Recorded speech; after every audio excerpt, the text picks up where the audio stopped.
Good morning friends, welcome back to our channel Sandhya blogs. పిల్లలకైతే చాలా dandruff వచ్చిందండి. ఎట్లాగో స్కూల్ హాలిడేస్ ఉన్నాయి కదా, ఏదైనా హెయిర్ ప్యాక్ ట్రై చేద్దాంలే అనుకున్నాను. అంటే ఫస్ట్ టైం అయితే కాదండి, చాలాసార్లు చేశాను ఇంతకుముందు.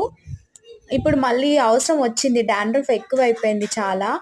అలోవెరా అయితే కట్ చేసి తీసుకొచ్చి దాన్ని ముక్కల కింద చేసి నీళ్ళలో వేసి పెట్టినానండి. దాంట్లో ఎల్లో జెల్ అనేది అంతా పోయే వరకు. ఎల్లో జెల్ పోయిన తర్వాత దాన్ని పొట్టు తీసి దాన్ని గ్రైండ్ చేసుకున్నాను. జ్యూసీ లాగా వస్తుంది కదా గ్రైండ్ చేసుకుంటే.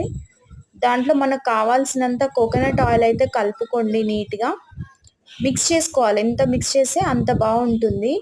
నేనైతే కొబ్బరి నూనె వేసి కలుపుకుంటున్నాను. కలుపుకొని హెయిర్కి మంచిగా మసాజ్ చేసుకోవాలండి. పెట్టుకొని హెయిర్కి మసాజ్ చేసి ఒక 20 నిమిషాలు తల ఆరబెట్టుకొని తర్వాత మనకు వీలైతే తలస్నానం చేయొచ్చు, లేదంటే 2-3 డేస్కైనా తలస్నానం చేయొచ్చు. ఏం ప్రాబ్లం అయితే లేదండి. వీడియో నచ్చితే లైక్